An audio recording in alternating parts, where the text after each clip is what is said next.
December 13th, 2025, finals week at Brown University. Students studying physics in the same building where hundreds of other students studied physics for decades.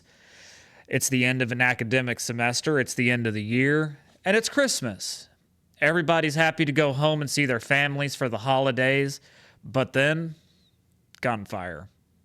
9 students wounded, and 2 students, unfortunately, will no longer be visiting their families for the holidays.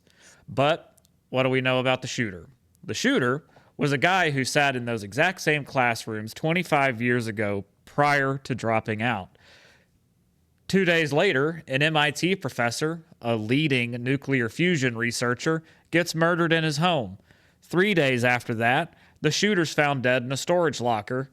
And if it couldn't get any weirder, at the end of the week, Donald Trump's media company, Trump Media, announces they're suddenly in the nuclear fusion business, a $6 billion deal. So, let's talk more about it. I'm Lethal Citizen, and let's get into it.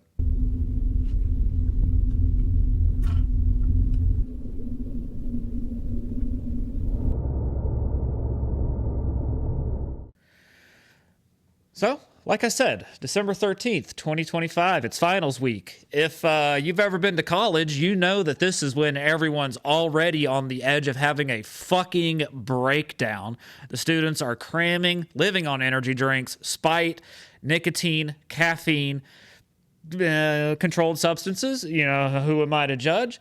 They're just trying to make it through to the end of the semester and go the fuck home to see their family. But at Brown University in Providence, Rhode Island, an Ivy League school, prestigious as fuck, in case you haven't heard of it, students are packed into Barris and Holly Hall. That's the engineering building. Physics classes, labs, the whole deal. And then some asshole walks in and starts shooting. 2 students are killed, and 9 others are wounded. Absolute fucking chaos.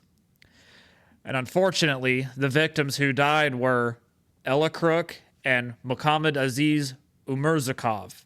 Forgive me if I mispronounce that. But they were just students. Just kids trying to pass their finals and go the fuck home for the holidays. The shooter runs. The cops launch a massive manhunt. And at this point, everyone's thinking it's just another random campus shooting, some angry incel, disgruntled student, the usual American nightmare bullshit. Except, the shooter isn't a student. His name is Claudio Valente, 48 years old, a bit beyond his prime, if I may say, his academic prime. But here's where things get weird. Valente, the shooter, was a student at Brown, but not recently. He enrolled in their physics PhD program in the year 2000. Y2K, baby. Those who know, know. But he dropped out after only a few months. He took a leave of absence and never came back. That was 25 fucking years ago. But he came back to that exact same building, the one where he used to take classes, and he shot it the fuck up. So, let's try to get this straight. This dude drops out of a physics program in 2001, disappears for 2.5 fucking decades. No one at Brown remembers him, no connection to any of the victims, no recent contact with the school whatsoever.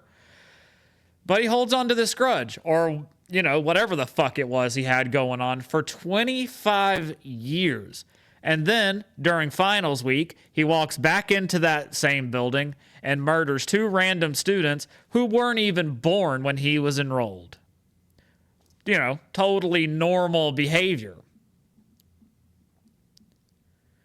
Now, while the cops are hunting for Valente after the Brown shooting, something else happens. December 15th, 2005, just a mere 2 days later, Nuno Loureiro, 47 years old, MIT professor, and not just any professor. This guy was a leading researcher in nuclear fusion energy, which arguably is the next step in researching nuclear energy. For those who don't know, nuclear fusion is basically the holy grail of fucking energy. It's what powers the fucking sun, for God's sake. It's clean, it's safe, and it's efficient as hell. If we crack commercial fusion, we basically solve the energy crisis. No more fossil fuels, no more Chernobyl 3 Mile Island style meltdowns. It's literally the future of energy. And Loureiro was at the forefront of that research. And on December 15th, he's found shot dead in his home in Cambridge, Mass. Now here's the connection. Claudio Valente and Mr. Loureiro were classmates back in the late 1990s at Instituto Superior Técnico in Lisbon, Portugal. They both studied physics together. But after that, their paths, they split. Loureiro goes to Imperial College London, gets his PhD, becomes a leading physicist, and eventually lands an MIT job doing groundbreaking fusion research. But Valente, on the other hand, drops out of Brown after a few months and disappears into obscurity. No one knows what the fuck he did for the next 20 plus years. So, you've got two guys who both share a starting point, both studying physics in Lisbon in the 90s. One becomes a world-renowned scientist working on technology that could change human civilization. The other becomes a fucking ghost who eventually shoots up his old school and murders his former classmate. I'm sure that there's no resentment there, no jealousy, no festering rage about being the failure while your old buddy is out there saving the world. Like I said, totally fucking normal. Now, December 18th, 2025, the cops find Valente dead in a storage locker in Salem, New Hampshire. Self-inflicted gunshot wound. The two guns they found with his body forensically matched to both crime scenes, Brown University and Loureiro's house. Case closed, right? Angry dropout kills successful classmate, shoots up his old school, then kills himself. Except that's not quite the end of the story. Now, some of you watching this are already going, but wait, this sounds kind of familiar.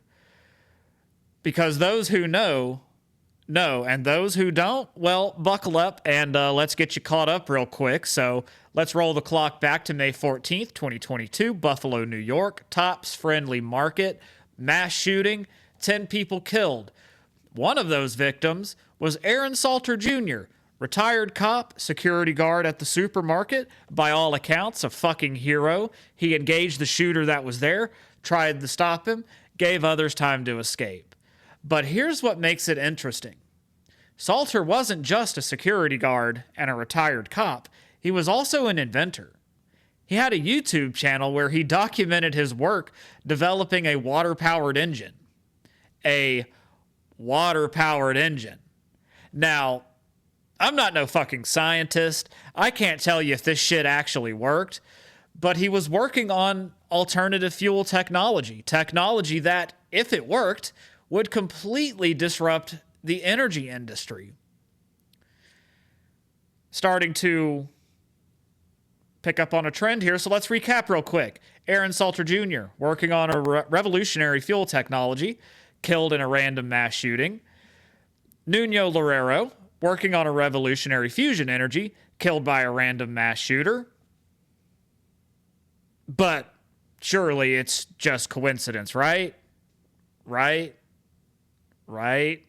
I'm sure there's no pattern here. I'm sure that the fact that people working on technology that could destabilize trillion-dollar energy industries keep dying in mass shootings is completely random.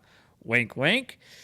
Look, I'm not saying there's a fucking Illuminati hit squad goon military taking out energy researchers. I'm not saying big oil or big energy or whoever the fuck is orchestrating mass shootings to protect their profits. Surely they're not doing that. But I'm also not saying it's not weird as fuck that this keeps happening. One, you can let it go. Two, there's a pattern emerging. 3, well, Jesus fucking Christ, what more do you need? And of course, if you start digging, Salter and Loureiro aren't the only ones. There's a whole list of researchers and inventors working on alternative energy projects who have died in suspicious circumstances. But hey, that's just shitty luck, though. Am I right, guys? Oh, man. But even though that sounds really fucking weird, here's where shit gets really fucking weird. So the same day they find Valente's body, Trump media, you know, Truth Social and, you know, Trump Coin and all that, you know, good stuff, you know, they announce a merger. They're merging with a company called TAE Technologies. And what does TAE do? Nuclear fucking fusion. It's a $6 billion deal. Trump media is basically pivoting from social media to becoming one of the world's first publicly traded fusion companies. So let's just go through that timeline one more time because it's very important. December 13th, Brown University shooting, 2 students dead. December 15th, MIT fusion professor Nuno Loureiro murdered. December 16th, Valente kills himself, according to the autopsy. December 18th, Valente found, and Trump media announces a $6 million fusion energy merger. This all happened within 5 days. A leading fusion researcher gets murdered, and within 5 days, Trump's company suddenly decides they're getting into the fusion energy business. But since we're talking about, you know, coincidences and bad luck, surely that's just another coincidence. But now, let me give you some context on TAE, because this isn't just some startup in a garage like Steve Jobs way, way back in the day. TAE Technologies has been around since 1998. They're legitimate. They're working on a fusion energy using different approaches than most. Particle accelerators instead of tokamaks. If you know what that means. If you don't, just look it up. But the info's there if you give a shit about the details. And they've got some serious financial backing. Google is invested. Chevron is invested. This isn't just some nonsense some kid cooked up in his garage one day. This is actual real deal stuff that they're doing. Because they're planning to build the world's first utility-scale fusion power plant, 50 megawatts, starting construction in 2026. Literally, like I said, real technology with real potential. And from a pure business perspective, Trump media merging with them actually kind of makes sense.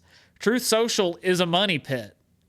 The company needed to pivot into something with actual revenue potential because Truth Social, let's kind of admit it here, has been hemorrhaging fucking money left and right because, you know, they only let people on that you know. They don't really open the platform to the society at large.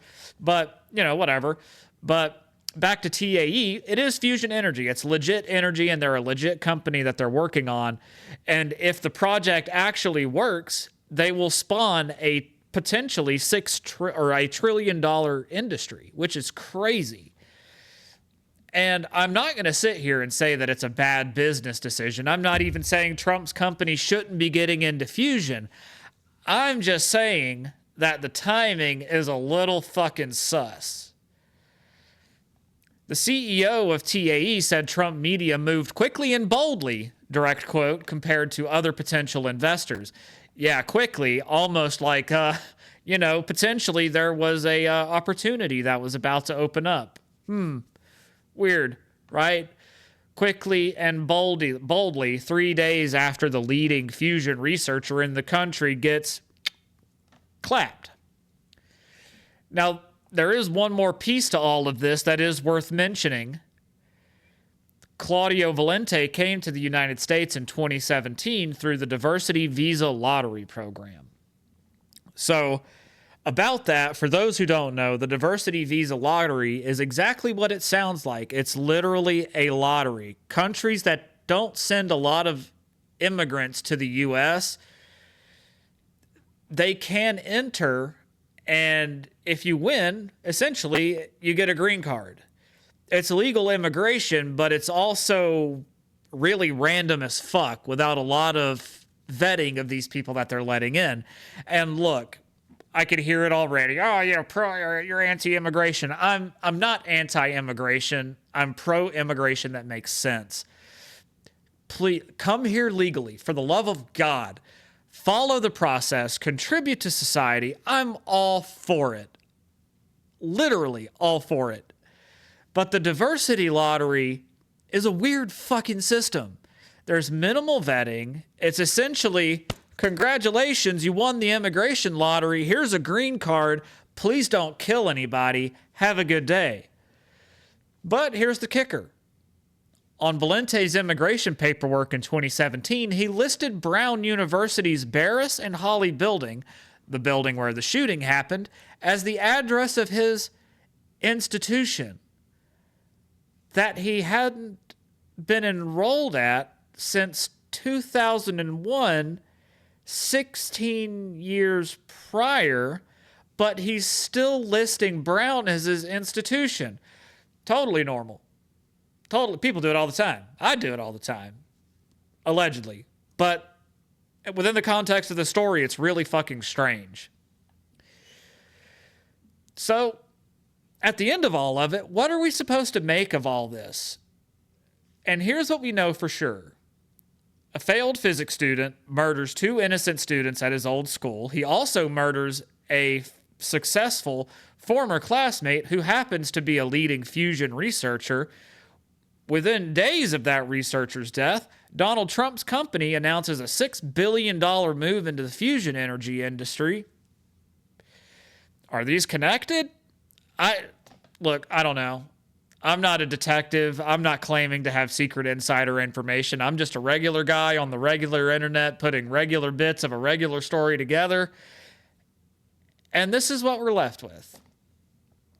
I am saying it's fucking weird. And I'm saying that if you don't, or I'm saying if you do look at the patterns, Aaron Salter, Nuno Loureiro, and all of the other researchers and inventors working on disruptive energy technologies who have died in suspicious circumstances, it starts to feel like maybe, just maybe, someone doesn't want these technologies to succeed.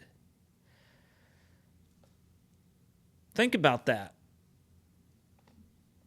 But Ella Cook, Mukhammad Aziz Umurzokov, Nuno Loureiro, Aaron Salter Jr., these were real people with families, with futures that got cut short.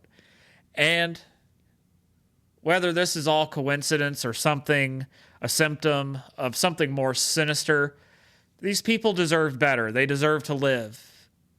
They deserve to be able to finish their work, because their work might just be the key to unlock technologies and sciences that we can't even fathom yet. But I do encourage you to do your own research. Look into this shit. Don't just take my word for it. And if you're a fusion researcher working on the next breakthrough, maybe invest in some good fucking security. Just saying. Just saying. I'm Lethal Citizen. Thank you for watching. I hope all of you have a Merry Christmas and stay lethal. See you in the new year.